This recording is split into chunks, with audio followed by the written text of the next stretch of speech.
पुरण बनवण्याची खटपट, पुरणपोळ्या होतात झटपट। न डाळ भिजवणं, न शिजवणं, न वाटणं, अगदी इन्स्टंट असं पुरण बनवून स्वादिष्ट अशा खरपूस पुरणपोळ्या कशा बनवायच्या पाहण्यासाठी हा व्हिडिओ शेवटपर्यंत पहा। नमस्कार फ्रेंड्स, अर्पणामत्री चॅनलवर तुमचे खूप खूप स्वागत आहे। आज आपण सगळ्यांनाच आवडणारी पुरणपोळी अगदी सोप्या पद्धतीने म्हणजे पुरण पारंपरिक पद्धतीने जसं तयार करतो तसं न तयार करता झटपट बनवणार आहोत। ही पुरणपोळी अगदी कोणालाही सहज शक्य आहे बनवणं।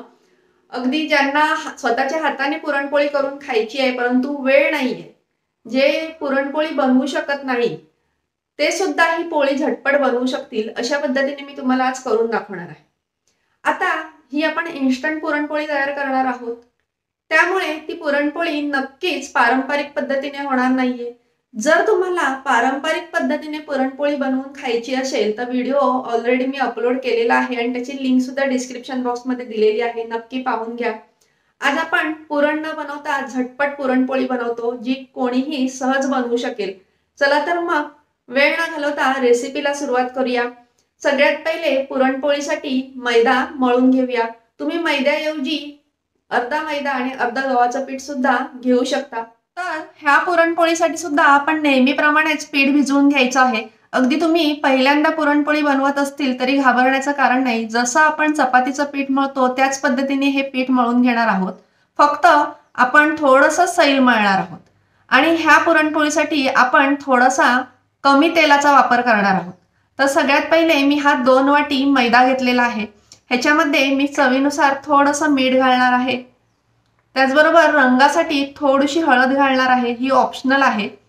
आणि सुगंध येण्यासाठी थोडंसं गुलाब पाणी घालणार आहे। आता आपण हे चांगलं मिक्स करून घेऊया। आता चांगलं मिक्स केल्यानंतर मी ह्याच्यामध्ये साधारण 1 पळी एवढं तेल घालणार आहे आणि आता आपण हे पीठ चांगलं मळून घेऊया।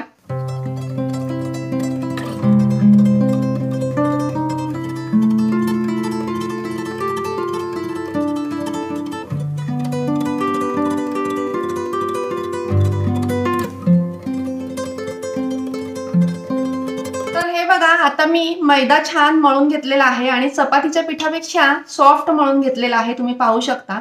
आता आपण जेव्हा नेहमीच्या पुरणपोळ्या करतो तेव्हा हे पीठ आहे हे तेलामध्ये तिंबवतो, म्हणजे ह्याच्यामध्ये भरपूर तेल घालतो आणि ठेवून देतो। परंतु ह्या पुरणपोळीला आपण अगदी कमी तेल वापरणार आहोत आणि ते का ते मी तुम्हाला पुढे सांगेलच। तर आता आपण थोडंसं वरून एक अर्धा पळी एवढं तेल घेऊन ह्या पिठाला लावणार आहोत।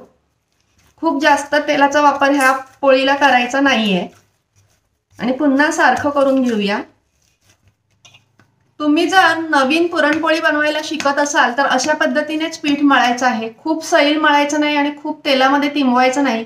अशा पद्धतीने थोडंसं तेल लावून सुद्धा आपण पुरणपोळी छान बनवू शकतो।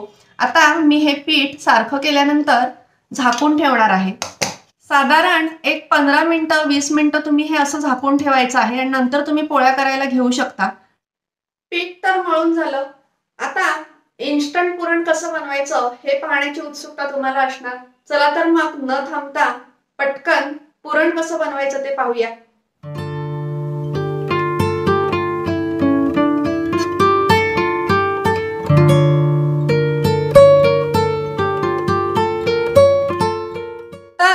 पुरणपोळीचं पुरण आपण बनवणार आहोत बुंदीच्या लाडवापासून आणि हेच ह्या इन्स्टंट पुरणाचं सिक्रेट आहे। तर बरेचदा काय होतं की गणपती दिवाळीत बरेचदा आपल्याकडे खूप बुंदीचे लाडू येतात आणि ते फ्रीज मध्ये तसेच असतात, ते खाल्ले जात नाही। अशा वेळेला तुम्ही मी आज जे दाखवणार आहे त्या पद्धतीने इन्स्टंट पुरणपोळी केली तर सगळेच जण खुश होतील, नाही का? तसेच जर तुमच्याकडे आयत्या वेळेला पाहुणे येणार असतील तर त्यावेळेला सुद्धा तुम्ही असे झटपट पुरणपोळ्या त्यांच्यासाठी बनवू शकता। त्याचबरोबर जर तुम्ही खास विकत आणून हे बुंदीचे लाडू बनवणार असाल तर मी तुम्हाला एक टिप देते की आपण जे मोतीचूरचे तुपाने भरलेले मऊ लाडू आणतो ना, ते शक्यतो ह्या पुरणपोळीसाठी खास आणू नका। जर तुम्ही आणणारच असाल तर असे कमी तुपाचे घट्ट ड्राय लाडू मिळतात बुंदीचे, ते आणा, त्याच्यानी ही पुरणपोळी खूप छान होते। आणि जर तुमच्याकडे जास्त तूप असलेले लाडू ऑलरेडी असतील आणि त्याची तुम्हाला पुरणपोळी बनवायची असेल तर काय करायचं तर मी तुम्हाला पुढे सांगणारच आहे. चला तर मग वेळ न घालवता ह्या लाडवापासून पुरण कसं तयार करायचं ते पाहूया. तर आता हे बुंदीचे लाडू आहेत हे मी फोडून घेणार आहे आणि मी तुम्हाला सांगितल्याप्रमाणे जर बुंदीचे लाडू तुम्ही खास विकत आणणार असाल तर पिवळ्या रंगाचे आणा आणि कमी तुपकट आणि असे घट्ट ड्राय लाडू आणा, म्हणजे त्याचे पुरण छान होते. आता आपण हे बुंदीचे लाडू फोडून घेऊया आणि फोडताना जर ह्याच्यामध्ये मनुका असतील तर त्या वेगळ्या काढून घेऊया.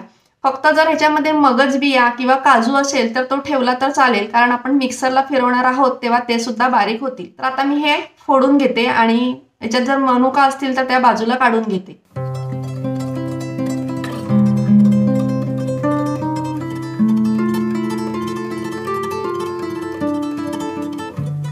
तर हे बघा, आता मी सगळे लाडू मोकळे करून घेतलेले आहेत. काजू तसेच ठेवलेले आहेत, काही मनुका मिळाल्या त्या बाजूला काढून घेतलेल्या आहेत.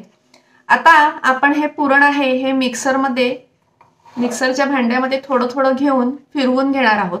आणि फिरवताना आपल्याला खूप मिक्सर फास्ट रन करायचा नाहीये, तर पल्स मोडवर म्हणजे 0च्या अपोजिट साईडला आपल्याला चालू बंद असं 2 ते 3 वेळाच फिरवायचं आहे की छान आपलं पुरण तयार होईल. तर मी आता हे पुरण मिक्सरला वाटून घेते.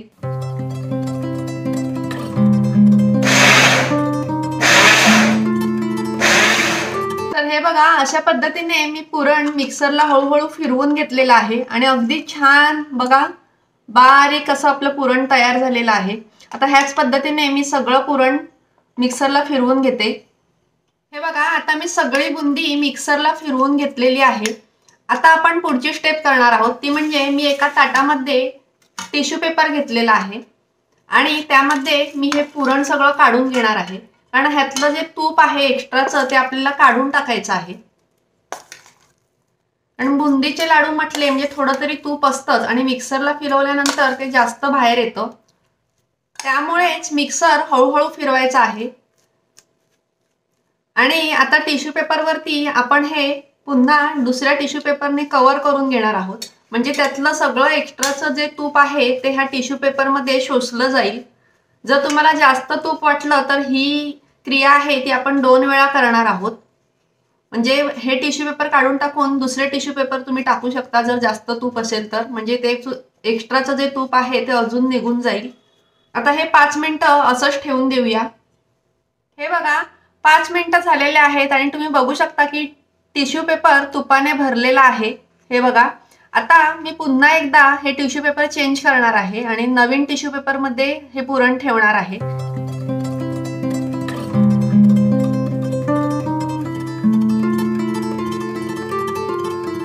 तर हे बघा, 2 ते 3 मिनिटं झालेले आहेत आणि आताचा टिश्यू पेपर तितकासा तुपाने भरलेला नाहीये. तर तुम्हाला जर जास्त तूप वाटलं तर तुम्ही अजून एकदा ही प्रोसिजर रिपीट करू शकता, टिश्यू पेपर एकदा बदलू शकता. आता आपण उघडून बघूया. हे बघा, अगदी छान ड्राय असं आपलं पुरण तयार झालेलं आहे. आता आपण हे काढून घेऊया.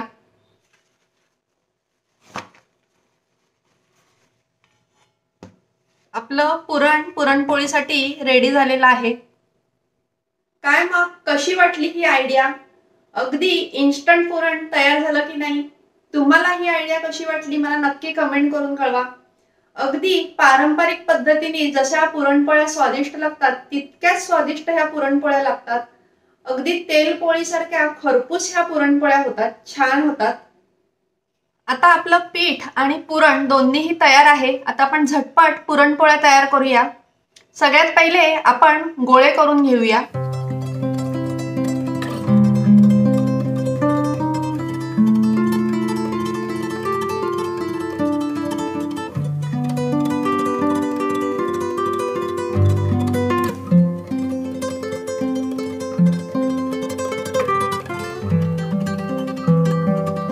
हे बघा, आता मी सगळे गोळे करून घेतलेले आहेत पिठाचे आणि पुरणाचे, आणि साधारण दोन्ही सारख्या आकाराचे गोळे ह्या पोळीसाठी करून घ्यायचे आहेत. आता सगळ्यात पहिले गोळा कसा भरायचा पाहूया. आता मी एक गोळा घेतलेला आहे आणि तो अशा पद्धतीने मध्ये अंगठा ठेवून गोल करून घ्यायचा आहे. त्याची पारी करून घ्यायची आहे आणि पारी करताना हा खालचा भाग आहे तो थोडासा जाड ठेवायचा आहे, तळाचा भाग, आणि बाजूने पारी मोठी करत जायचं आहे।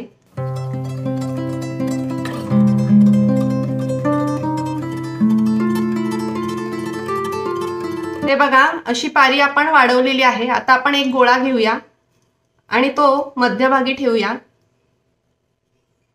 आता गोळा मध्यभागी ठेवल्यानंतर बाजूचं पीठ आहे हे असं उचलून वरती घ्यायचं आहे आणि गोळा कव्हर करायचा आहे।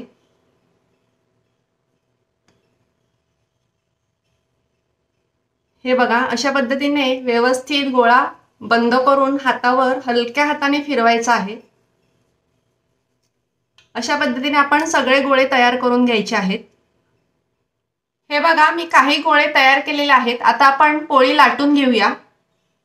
आता पुरणपोळी लाटण्यासाठी मी तयारी केलेली आहे। खाली मी कपड्यावरती पोळपाट घेतलेला आहे आणि पोळी वाढवण्यासाठी मी थोडंसं सुकं पीठ, आपण गव्हाचं घेऊ शकतो किंवा मैदा सुद्धा घेऊ शकतो, मी मैदा घेतलेला आहे। आता एक गोळा घेऊया आपण तयार केलेला आणि हा गोळ्याचा आपण जो वरचा भाग आहे बंद केलेला तो वरती ठेवणार आहोत पोळी लाटताना। आता आपण हा गोळा मैद्यामध्ये बुडवून घेऊया। थोडासा मैदा लावून घ्यायचा आहे आणि हलक्या हाताने आपण तो पसरवून घेऊया, म्हणजे पुरण सगळीकडे सारखं पसरेल। आता आपण हा वाढवून घेऊया। अगदी हलक्या हाताने ही पोळी वाढवायची आहे। गरज वाटलं तर थोडासा मैदा लावायचा आहे, खूप जास्त मैदा नाही लावायचा।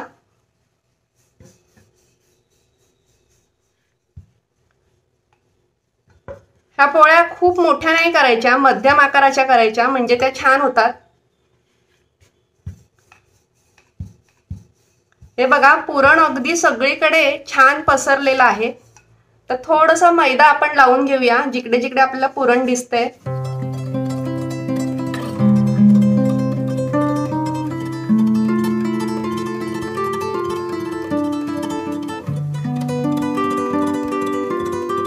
पोळपाट फिरवत फिरवत मी छानपैकी ही पोळी लाटून घेतलेली आहे आणि एका बाजूला आपला तवा सुद्धा गरम झालेला आहे। आता आपण ही लगेच भाजून घेऊया। आता ही लाटलेली पोळी आपण लाटण्यावरती अशी अलगद उचलून घेणार आहोत। चला आता आपला तवा सुद्धा तापलेला आहे, ही शेकून घेऊया। तवा छान तापलेला आहे, मी गॅस कमी केलेला आहे। आता आपण पोळी ठेवूया। जशी आपण उचलली तशीच ठेवायची आहे। अगदी 7 ते 8 सेकंद ठेवायची आहे आणि आपल्याला फिरवायची आहे। आता थोडेसे बुडबुडे दिसायला लागले आहेत, मी फिरवून घेते, हलक्या हाताने फिरवून घ्यायची आहे। आता पुन्हा एक 7-8 सेकंद अशीच ठेवूया, फिरवायची घाई करायची नाहीये। हे बघा अशीच आपली पोळी फुगलेली आहे, तुम्ही बघू शकता किती सुंदर फुगली आहे बघा।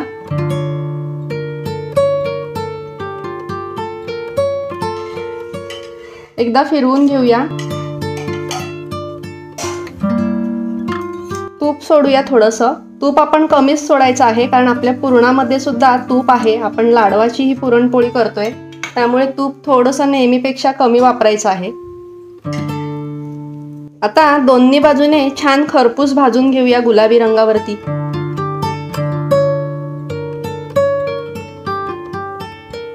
बघा अगदी छान आपली पोळी फुगलेली आहे। दुसऱ्या बाजूने सुद्धा तूप सोडून घेऊया। ही पोळी अतिशय खमंग लागते, तेल पोळीसारखी चविष्ट लागते। आपण ही लाडवाच्या पुरणापासून बनवतो त्यामुळे ही पारंपरिक पुरणपोळीप्रमाणे मऊ होत नाही, थोडीशी खरपूस होते तेल पोळीसारखी। हे बघा दोन्ही बाजूनी छान गुलाबी झालेली आहे। आता आपण ही काढून घेऊया।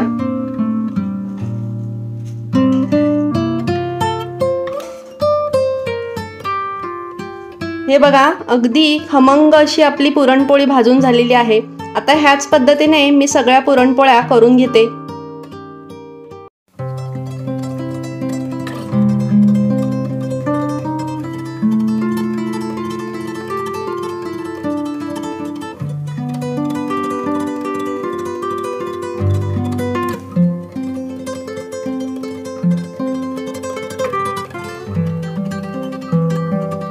हे बघा, माझ्या सगळ्या पुरणपोळ्या छानपैकी तयार झालेल्या आहेत.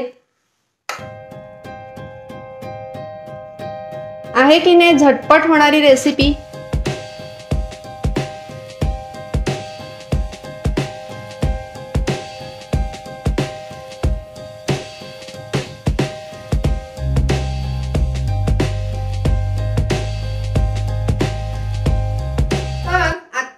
आहे पुरणपोळी टेस्ट करून बघण्याची आणि आता मी ती टेस्ट करून बघणार आहे.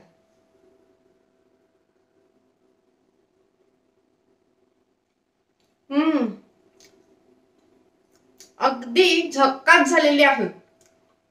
पोळी सांगणारही नाही, ही पोळी लाडवापासून बनवलंय. अगदी पारंपरिक पुरणपोळी सारखी टेस्ट आहे. तुम्हीही नक्की ट्राय करा. काय तर मग आजची इन्स्टंट पुरण बनवून बनवलेली ही पुरणपोळी तुम्हाला आवडली का? डाळ भिजत घालायला नको, शिजवायला नको, गूळ आणि साखरेबरोबर घोटायलाही नको आणि वाटायलाही नको. अगदी झटपट स्वादिष्ट खमंग अशा पुरणपोळ्या तयार होतात. आजचा व्हिडिओ आवडल्यास नक्की लाईक आणि शेअर करा. मला कमेंट्स करून सुद्धा कळवा. तसेच अर्पणामात्रे चॅनल तुम्ही पाहताय परंतु अजून सबस्क्राईब केलं नसेल तर सबस्क्राईब करा. बाजूला बेल आयकॉन असते ती सुद्धा नक्की प्रेस करा, म्हणजे माझ्या सर्व नवीन व्हिडिओचे नोटिफिकेशन तुम्हाला लगेच मिळेल. स्वस्त राहा, सुरक्षित राहा आणि खात राहा. बाय फ्रेंड्स, नमस्कार.